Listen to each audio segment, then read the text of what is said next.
Hai, selamat datang kembali di channel Min Donghua. Di video kali ini kita akan melanjutkan cerita Donghua Battle Truck Devon. Ayo langsung aja ke alurnya. Pada saat ini Xiaoyan tersenyum canggung. Kalian bisa mengobrol dan saya akan pergi dulu. Tepat ketika Xiaoyan berbicara, kedua wanita itu menatapnya dengan mata yang tidak ramah secara bersamaan, sehingga Xiaoyan tidak berani bergerak. Apakah saya harus memanggil Anda Ratu Sensi? Setelah bertahun-tahun, mengapa Anda belum berubah sama sekali? Mendengar itu, sudut mulut Ratu sedikit terangkat, kemudian sedikit senyuman, seolah-olah dia tidak peduli dengan ejekan Ye Beijing. Itulah perbedaan pengejaran Anda dengan saya. Mulut kecil Ye Beijing tiba-tiba bergerak-gerak dan bertanya, apakah dia bukan lagi Gu Zhongsheng? Ratu mengangkat bahu dan mengangguk. Anda benar, tapi sepertinya dia tidak terlalu menyukai kita berdua. Setelah Ratu selesai berbicara, dia melihat ke arah Xiaoyan. Bahkan Ye Beijing juga melihat ke arah Xiaoyan lagi. Jadi bisa dibilang bahwa hubungan kedua wanita tersebut sedang dalam kondisi yang memprihatinkan. Sehingga Xiaoyan hanya bisa menunjukkan senyum canggung namun sopan. Seharusnya kalian juga mengetahui bahwa hal-hal seperti perasaan tidak bisa dipaksakan. Apakah saya benar? Sambil berbicara, Xiaoyan menyentuh hidungnya dan tersenyum, sehingga Ye Beijing tiba-tiba menoleh dan menatap Ratu dengan curiga. Sementara Ratu bingung dengan tatapan aneh Ye Beijing, yang membuat Ratu tidak bisa menahan perasaan malu. Saya tidak menyangka setelah kematian Gu Zhongsheng yang sudah begitu lama, setelah Anda melihatnya lagi, tapi Anda masih bisa menahannya. Jelas, Ye Beijing tidak percaya bahwa kemunculan Xiaoyan yang merupakan reinkarnasi Gu Zhongsheng, tapi Ratu pun tidak berhasil mendapatkan hati Xiaoyan. Mengapa saya tidak bisa menahannya? Saya telah memupuk semua keinginan saya dan tahu. Tapi Anda berbeda. Anda ingin membuat semua pria di dunia menjadi tungku, dan saya mengutamakan emosi. Karena yang saya hargai adalah, saya ingin segala sesuatu terjadi secara alami, dan bukan dengan paksaan, dan bukan dengan mengejar keadaan. Meskipun Anda cantik, tapi Anda telah lama kehilangan kemanusiaan Anda, dan 6 keinginan Anda telah merosot menjadi nafsu. Oleh karena itu, apa bedanya Anda dan kuda kejantan? Kata-kata Ratu begitu tajam seolah-olah dia tidak akan menyerah sama sekali. Sepertinya Ratu tidak takut sama sekali pada Ye Beijing. Apakah Anda tidak khawatir saya akan melakukannya kepada Anda? Ketika Anda berbicara seperti ini, bagaimanapun kata-kata Anda terlalu tidak menyenangkan. Kata Ye Beijing dengan marah. Mendengar itu Ratu tersenyum.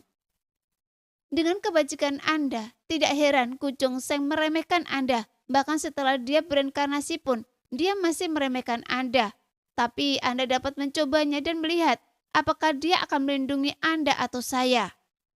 Kata Ratu dengan sangat percaya diri dan dia yakin bahwa Xiaoyan akan berada di sisinya.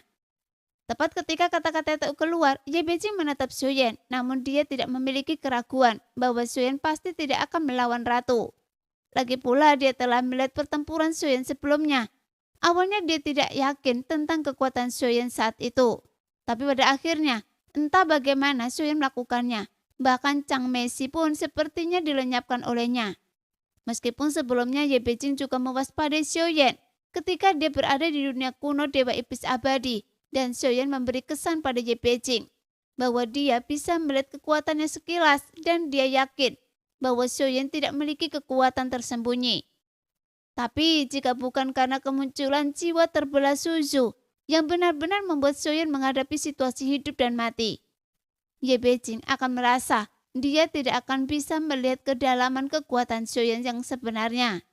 Bahkan sebelumnya, Ye Beijing masih ragu bagaimana mungkin dengan kekuatan Xiaoyan yang seperti itu bisa bergabung dengan alam dewa kekacauan.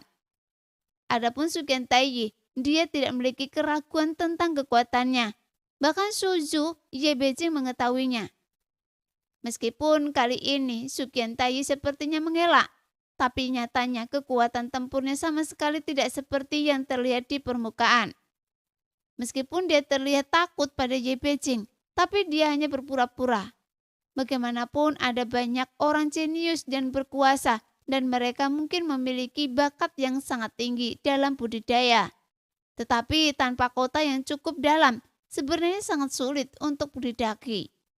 Meskipun sebagian besar rencana Taisu rusak, tapi sepertinya Sukyen Taiyi telah mengamati seluruh situasi pertempuran. Dia menyamar sebagai orang lemah dan dia tidak pernah menunjukkan kekuatan yang sebenarnya. Jadi pada akhirnya Sukyen Taiyi bisa melarikan diri dengan utuh. Terlepas dari beberapa cedera mental dan sedikit kelelahan fisik, dia tidak mengalami kerugian. Menurut apa yang Anda katakan, segala sesuatu yang kita praktekkan adalah salah dan ranah keabadian para dewa seharusnya tidak ada.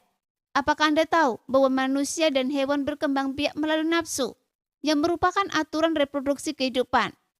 Dunia ini terjalin dengan aturan yang tak terhitung jumlahnya dan tidak peduli aturan mana yang hilang. Itu sangatlah mustahil untuk mengetahuinya. Haruskah ribuan aturan dibagi menjadi 3 kategori? 1, 6, dan 9. Kata Ye Beijing dengan dingin. Bagaimanapun dia bukanlah orang baik. Bahkan jika dia membuka mulut untuk melawan, sehingga kepala Ratu dan Xuyen merasa sakit saat mendengarnya. Meskipun aturan bukan yang tertinggi, tapi menurut saya aturan adalah yang tertinggi. Dan apa yang Anda praktekkan adalah tingkat ke-9. Setidaknya itulah yang saya pikirkan. Kata Ratu sambil tersenyum tipis, namun dia tetap tenang.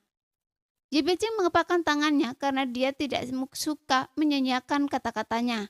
Jika bukan karena Xuyen, dia benar-benar ingin mengalahkan wanita jalang ini. Saya dulu bersembunyi di balik Kujong Seng untuk waktu yang lama, dan sekarang saya masih bersembunyi di belakangnya. Jadi saya memiliki keunggulan dalam perkataan. Jadi kami akan langsung membunuhnya. Beraninya Anda? Ye Beijing berteriak keras. Jelas dia sedikit patah hati karena apa yang Ratu dikatakan bahwa aturan nafsu memang memalukan. Belum lagi Ratu menganggap ribuan orang sebagai tungku Ye Beijing. Dan hal ini memanfaatkan titik sakitnya dan menuduh bahwa pandai membunuh meskipun bukan dalam pertempuran.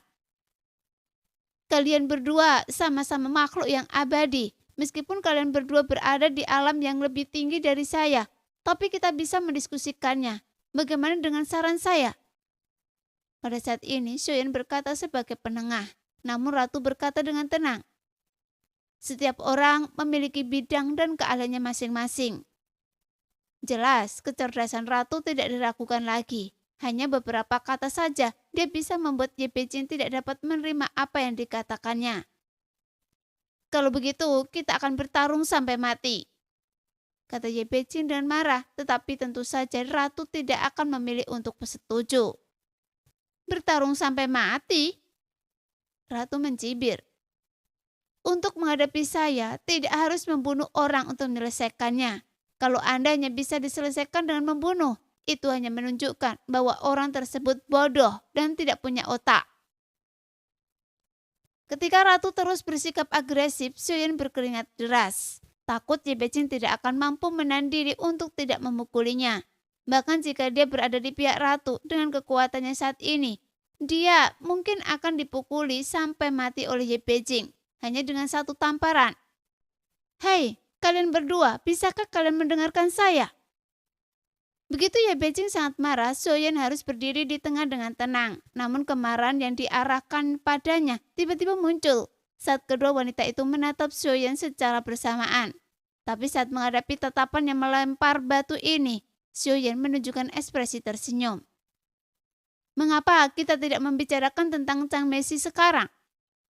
Xuyen ingin mengubah topik dengan paksa agar tidak memutuskan untuk memulai perkelahian.